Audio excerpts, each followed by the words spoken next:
De provincie verwachtte deze Prinsjesdag niet veel van een gevallen kabinet. Maar dat bleek reuze mee te vallen. Je kunt niet op je handen gaan zitten en dit kabinet wil ook een aantal dingen gewoon oppakken. Want stilstand kunnen we niet gebruiken. En verder in deze Zeeland nu vandaag. Kamervragen over de chaos op het Zeeuwse spoor. En ex-verslaafde helpt nu anderen van hun verslaving af.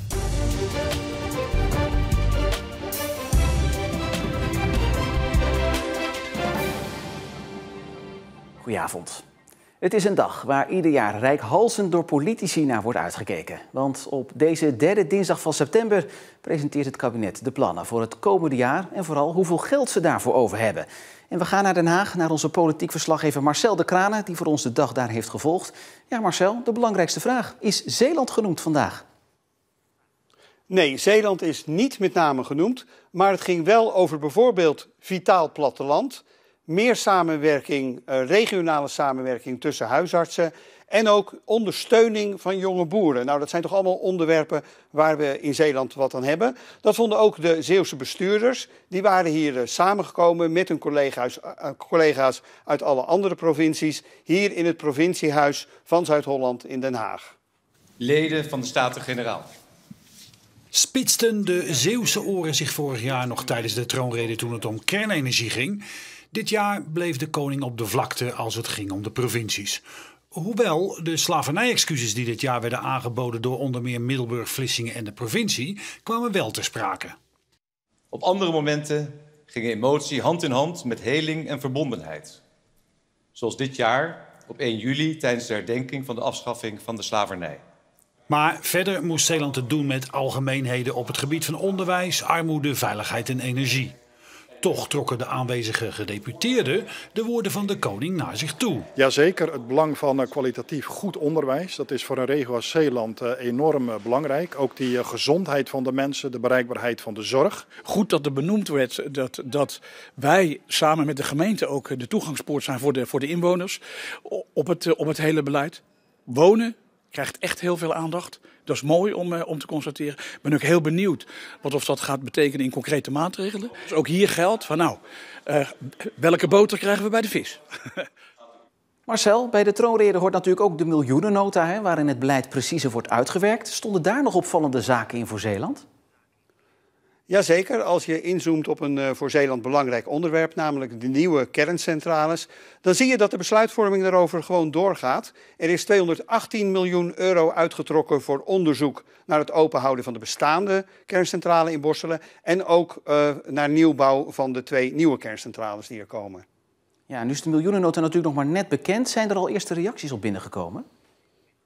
Ja, de Delta-commissaris, die gaat over de waterveiligheid in Nederland, die zegt dat er veel te weinig geld is uitgetrokken voor de gevolgen van klimaatverandering. Er is nu al een tekort van 3 miljard euro. Nou, wij in Zeeland met al onze dijken. Er is dus veel meer geld nodig om het allemaal veilig te houden, zegt de Delta-commissaris. Ja, nu gaan we tot slot nog even naar de nieuwe sluis in Terneuzen. Van de zomer werd bekend dat die veel meer kost. Het ministerie van Infrastructuur en Waterstaat zei dat ze vandaag met meer informatie zouden komen. Staat er iets over vermeld in de miljoenennota? Nee, er staat niets over kosten vermeld. Wel staat er iets over de opleverdatum. Die zou volgens Den Haag namelijk al eind dit jaar zijn. Nou, waarschijnlijk is dat toch echt een foutje. Want na alle tegenslagen gaan we in Terneuzen en Zeeland uit van eind volgend jaar. Marcel de Kranen vanuit Den Haag, dankjewel. Het CDA in de Tweede Kamer heeft vragen gesteld over de chaos die gisteren ontstond op het station van Goes. Door een storing en uitgelopen werkzaamheden reden er tot aan het begin van de middag geen treinen. Doordat het de NS niet lukte om voldoende bussen te regelen, stonden sommige reizigers 3 uur te wachten. Het CDA wil van de staatssecretaris weten hoe het kan dat er niet voldoende bussen waren en waarom er niet goed werd gecommuniceerd. Over 2 weken, op vrijdag 2 oktober, begint de GGD met het vaccineren van mensen die een verhoogd risico lopen om ernstig ziek te worden van corona. Het gaat om een herhaalprik met een nieuw vaccin dat het beste beschermt tegen de huidige varianten van het coronavirus. De prikken zijn bestemd voor 60-plussers, zwangeren en volwassenen met een griepprikuitnodiging. Kijk nou, hier lagen ze, maar ze zijn echt allemaal verkocht. Het nieuwe Hoe overleef ik boek van Francine Omen ligt sinds vorige week in de winkel, maar door de populariteit is het nu al uitverkocht. Het volwassen vervolgboek op de kinderreeks is zo populair onder jongvolwassenen dat zelfs de nieuwe druk is vertraagd. Ongelooflijk. Het is echt bizar. Ik had het niet voorspeld dat het zo'n groot succes zou zijn. Het boek Hoe overleef ik alles wat ik niemand vertel is een boek dat nu gericht is op de 20ers en 30ers. Met dezelfde hoofdpersonen, maar ook zij zijn een jaartje ouder. Kan een hele andere leeftijdsgroep zich er ook aan relateren. Mensen die eigenlijk met de boeken meegegroeid zijn. En ik heb ook echt mensen moeten teleurstellen helaas. Die zeiden van nou ja, sorry, ja, hij is echt op. Hij is echt uitverkocht. Kan er niet meer aankomen. En als het mee zit wordt het boek vrijdag weer geleverd en dan is dit lege plekje weer gevuld. Straks in deze uitzending goed nieuws voor de leden van het orkest van de Zeeuwse muzikanten, want ze hoeven niet te stoppen. Maar nu eerst, van onderhoudsmonteur tot verslavingscoach. Michael Oprins uit Terneuzen is jarenlang verslaafd geweest, tot 4 jaar geleden de knop omging. En nu wil hij anderen helpen. En daarom heeft hij een instelling voor verslavingszorg geopend in Terneuzen. Het is wel altijd een droom geweest om niet meer voor een baas te werken. Dus maar eigenlijk van dit om mijn eigen shit, mijn werk te maken.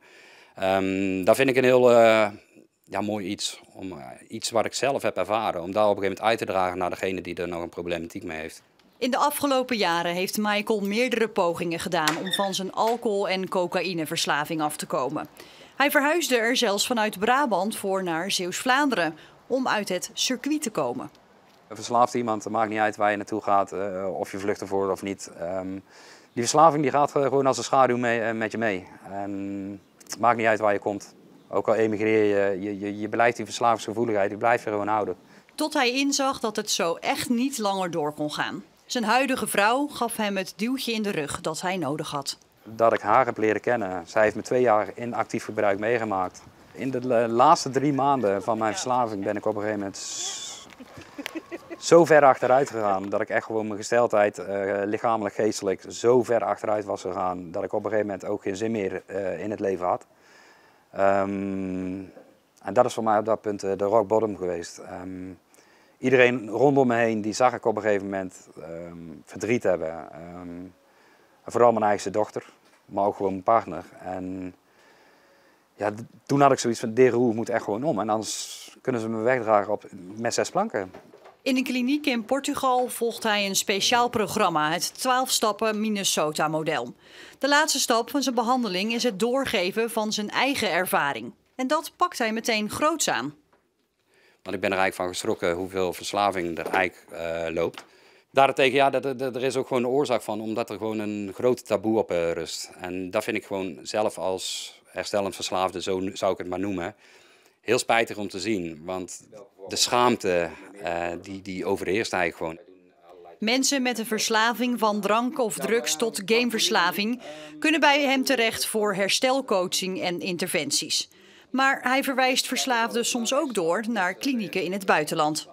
Ik werk met een 3x-aantal klinieken, eentje Schotland, Zuid-Afrika en Portugal. Waar we eigenlijk cliënten naartoe verwijzen, waarbij ze eigenlijk na terugkomst hun aftercare bij First Change kunnen volgen. Want als je in een kliniek geweest bent, ben je nog niet klaar. Met zijn nieuwe instelling is de nazorg dichtbij en daarmee hoopt hij mensen verder te helpen. En als ik op een gegeven moment nu iemand zie hier in Terneuzen of buitenom Terneuzen, die ik al behandeld heb of die dit traject heeft gedaan en die zie ik een half jaar of een jaar naar de rand. Ja, en die is gewoon nog steeds clean en die staat gewoon weer lekker in het leven. Ja, dat is gewoon voldoening voor mij. Goed nieuws voor de leden van de Zeeuwse muzikanten. Ze kunnen toch blijven spelen. Philadelphia Zorg start namelijk met een nieuw orkest voor mensen met een verstandelijke beperking. Het oude orkest houdt op te bestaan. Gehandicaptenorganisatie Cerelo vond het te duur. Tot groot verdriet van de muzikanten. Maar vanaf januari kunnen zij zich aansluiten bij een nieuw te vormen orkest. Het was ontzettend leuk nieuws. Daar ben ik echt heel blij mee. Ik doe dit al meer dan 20 jaar. En ik vind het ontzettend leuk. En ik had het echt zonde gevonden. Muziek is een taal die iedereen spreekt, op mooie, maar ook op moeilijke momenten. Als je ook een optreden ziet van de muzikanten, dan zie je wat het teweeg brengt en wat het met mensen doet. En dat wilden we heel graag een vervolg geven. De wereld oordeelt meestal spijkerhard. Een nieuwe repetitieruimte wordt nog gezocht en er gaat meer veranderen. Er zal een nieuw tenue komen, een nieuwe naam komt er ook. En in die zin een nieuw elan. Ik word helemaal happy en blij van zingen. En omdat ik zangeres ben, vind ik dat echt heel mooi.